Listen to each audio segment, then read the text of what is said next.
Today we are test driving the Citroen Picasso. I must admit I wouldn't like to drive a Citroen every day, 0 to 60,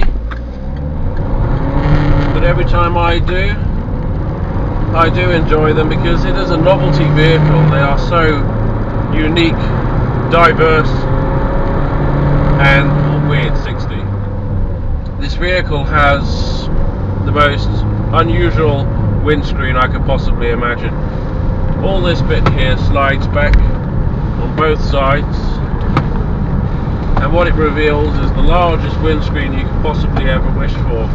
You could actually do stargazing in this windscreen, but it's the only car I can think of that you'd be able to get a full frontal suntan whilst driving the car. In fact, I'd imagine it must be like laying under a magnifying glass. It is interesting, but pointless.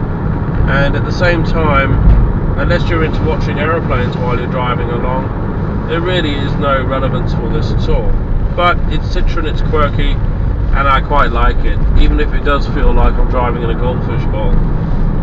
Now, this car, steering wheel, it's got the fixed centre part, which is the airbag. Takes a bit getting used to, but it does have the paddle shift, which is interesting because you can change from the automatic to the manual, like now, but it's not like a Beamer.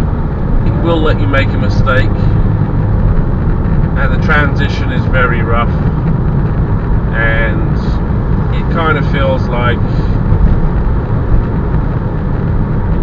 it kind of doesn't really fit with the vehicle, to be fair. 2 locker spaces on the front here, which is great. Steering is actually quite tight and responsive, but this car rolls around like jelly on a plate. In fact, it's probably the only car in the world that drives like a boat on water. But being Citroen, I don't think anybody's surprised to hear that. Now, the wing mirrors, they're actually very large, and I like that. There's no problem seeing where you've been at all. They're good size. Cornering, well, this is a high vehicle, and it's a brick, and I'm going round the roundabout now at 20 miles an hour, and I can feel myself falling out of the seat. And it goes around the corner like a brick. It really is not that clever at all. So this is a very strange car. It doesn't like corners. It rolls all over the place. And to be quite fair, it's just a mad car. I really wouldn't know where else to begin. The rear view vision's very good though. There is an annoying seatbelt hanging down, which is distracting. Center console, unique again. Digital display, very good, very clear, very basic here.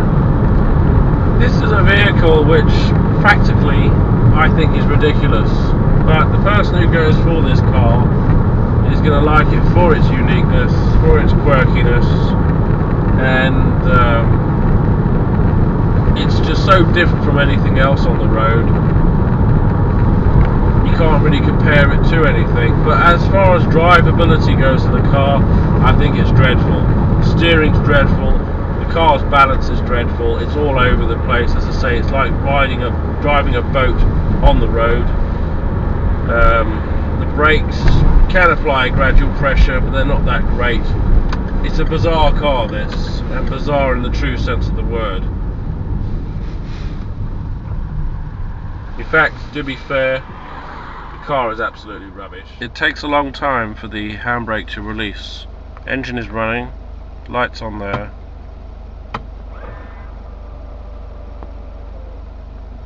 That's far too long.